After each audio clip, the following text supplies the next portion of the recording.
And thanks for staying with us. Right now, we are following the latest on that breaking news we mentioned to you earlier. Those 3 police officers and 2 paramedics have been charged in the death of Elijah McClain. McClain was a 23-year-old. That's his photo right there. He died in 2019 after police officers near Denver, Colorado, put him in a chokehold and paramedics injected him with a powerful sedative. The officers stopped McClain as he walked down the street. This after a 911 caller reported someone in the area looking suspicious.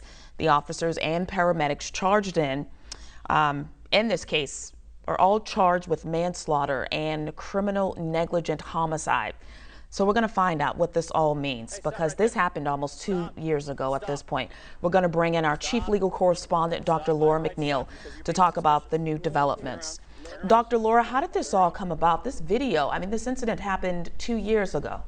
It did happen 2 years ago, and unfortunately, I can only imagine what their family members must be feeling, having to wait this long to finally feel like they're starting to get justice for Elijah McClain. And so, essentially, the grand jury, finally, the prosecutor there in Colorado, in Aurora, Colorado, put this case before a grand jury, and the grand jury, thankfully, today has decided there is enough evidence to indict them and charge both those 3 officers as well as those paramedics with reckless endangerment for human life, which is going to be manslaughter, as well as the second charge, which is criminally negligent homicide. Now, it's important to note that in Colorado, both of those combined charges carry up to, one is 12 years and another one is 3 years. And so some very long possible jail time for the people that are involved.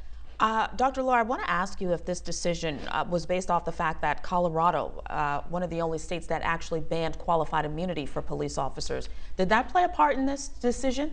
You know, I don't think it did. I think it's obviously a positive thing that they have banned qualified immunity, and I think in one sense, I would say that it did support the prosecutor's efforts in not having those restraints in terms of pursuing charges. But I think it's also important to note, you know, the power of body cam footage. Would we be having this conversation today if there was not body cam footage to help support the unlawful use of brutality against Elijah McClain? And, you know, I still think I have to wonder how many other Elijah McClains are out there waiting for justice, waiting for their day in court, which hopefully we will see him have coming up in the next few months. And Dr. Laura, I also want to say it's worth noting as well, when folks say defund the police, they're not saying to defund them, they're saying to reallocate those resources.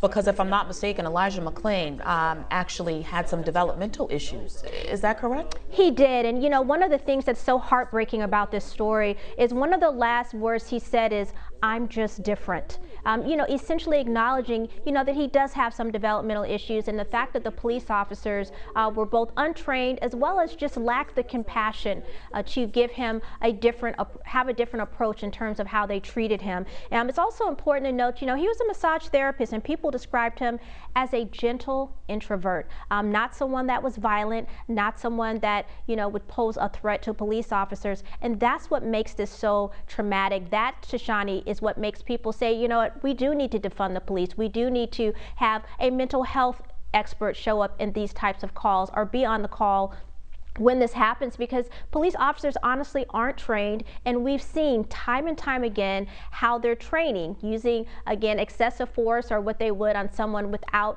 developmental issues often leads to death.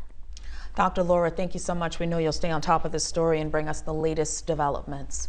Thank you.